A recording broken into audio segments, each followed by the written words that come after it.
आवेश लबाना ईएमआरएस विद्यालय में कक्षा 6 में प्रवेश के लिए दिशा निर्देशों के बारे में आपको बताऊंगा कि किस प्रकार से आपको आवेदन करना है, कौन कौन इस आवेदन के लिए पात्र है तथा क्या क्या इसका क्राइटेरिया है। सबसे पहले सिंपल से दिशा निर्देश है, मैं इसको आपको पढ़कर बता देता हूं कि ईएमआरएस में केवल सभी छात्र छात्रों को ही प्रवेश दिया जाएगा जो गत वर्ष की कक्षा राजकीय विद्यालय अथवा राज्य सरकार से मान्यता प्राप्त विद्यालय से उत्तीर्ण हो। शिक्षा सत्र 2025-26 में कक्षा 6 में विद्यालय स्तर पर परीक्षा आयोजित कर मेरिट के आधार पर भरे जाएंगे। गत वर्ष के छात्र छात्रा विद्यालय व संबंधित अधीक्षक से चरित्र प्रमाण पत्र प्राप्त कर छात्रावास विद्यालय को प्रस्तुत करें, जिसमें यह बताया गया हो कि छात्र छात्रा के गत वर्ष छात्रावास नियमों का पालन किया है और सरकारी संपत्ति को हानि नहीं पहुंचाई तथा अधीक्षक चौकीदार रसोइयों के साथ में दुर्व्यवहार नहीं किया। उन सभी छात्र छात्रों को जिनके माता पिता अभिभावक की वार्षिक आय 8 लाख रुपए है तक है जो है को ईएमआरएस प्रवेश हेतु पात्र माना जाएगा। ऐसे सरकारी कार्मिकों के पुत्र पुत्री आश्रित भी ईएमआरएस में प्रवेश हेतु पात्र होंगे जो लेवल 11 तक का वेतन प्राप्त कर रहे हैं। सभी छात्र छात्राएं अपने परिजनों के नाम, संबंध तथा मोबाइल नंबर आवेदन के साथ उपलब्ध कराएं जो छात्र छात्राओं से मिलने या लेने के लिए ईएमआरएस आएंगे। किसी भी परिस्थिति में दूर के रिश्तेदार एवं अन्य लोगों को मिलने के नहीं दिया जाएगा। निम्न परिस्थिति में प्रवेश छात्र छात्राओं को ईएमआरएस से निष्कासित किया जा सकेगा। आपत्तिजनक वस्तु जैसे चाकू, छुरी या मोबाइल आदि रखने पर, मादक पदार्थ का सेवन करते हुए पाए जाने पर, राजकीय संपत्ति को नुकसान पहुंचाने या अथवा रसोई चौकीदार एवं अधीक्षक से दुर्व्यवहार करने पर मोबाइल रखना एवं उसका उपयोग करना, छात्र छात्रों द्वारा किसी भी अपराध करने पर यदि कोर्ट से चालान हो जाता है तो उसे छात्रावास से निकाला जाएगा।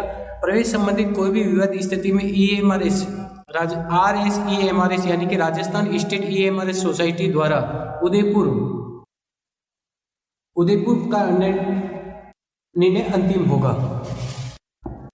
जन्म तिथि आयु 10 वर्ष से अधिक होनी चाहिए। फॉर्म भरने के लिए निम्नलिखित दस्तावेजों को साथ रखें: जन आधार एवं आधार क्रमांक, पूर्णतः भरे हुए फॉर्म प्रपत्र के हार्ड कॉपी, प्रिंट आउट, प्राप्ति रसीद अपने पास रिकॉर्ड हेतु रखें।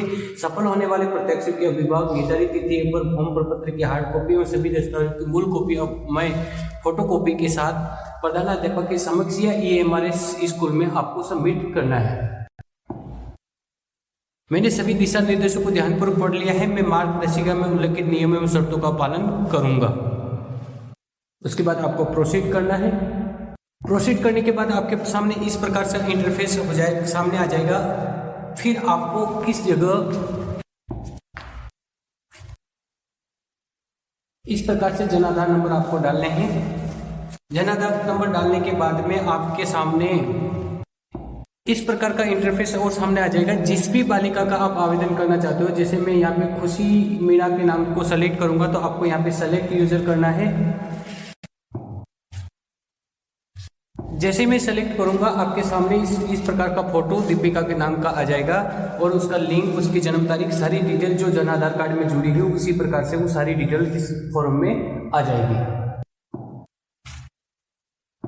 फॉर्म भरते समय आपको कहाँ कहाँ ध्यान रखना चाहिए ये मैं आपको गाइड करूंगा कि सबसे पहले अपने अभिभावक का नाम लिखें यहाँ पर, और आपके अभिभावक के जो भी मोबाइल नंबर लेटेस्ट वो आपको मोबाइल नंबर यहाँ पे लिखना है।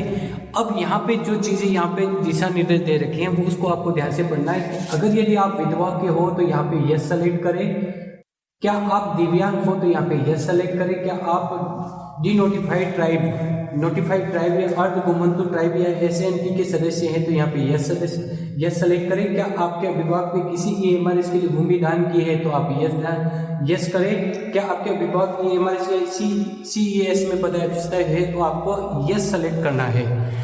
इसके अलावा क्या आप अनाथ हैं तो अनाथ की स्थिति में आपको यस सेलेक्ट करना है। क्या आप शहरी जनजाति यानी कि PVDG में आते हो तो आपको यस सेलेक्ट करना है। क्या आपके अभिभावक की वामपंथी उग्रवाद या अलगाववाद कोविड में से मृत्यु हुई तो आपको यस सेलेक्ट करना है। क्या आपके अभिभावक दिव्यांग हैं तो आपको यस सेलेक्ट करना है। क्या आपके अभिभावक राजकीय चिकित्सा संस्थान में डॉक्टर, नर्सिंग कर्मी है तो आपको यस सेलेक्ट करना है। अगर इनमें से किसी भी में आप पात्र नहीं हो तो आपको नो सेलेक्ट करना है। उसके बाद में आपके आवेदक का स्थायी पता आ जाएगा जो भी आपके जन आधार कार्ड में। यहाँ पर आप विशेष ध्यान दें कि आवेदक की शैक्षिक जानकारी, जिस बालक बालिका का आप आवेदन कर रहे हो उस बालक बालिका जो वर्तमान स्कूल में पढ़ रही है उस स्कूल का नाम यहाँ पे आपको लिखना है।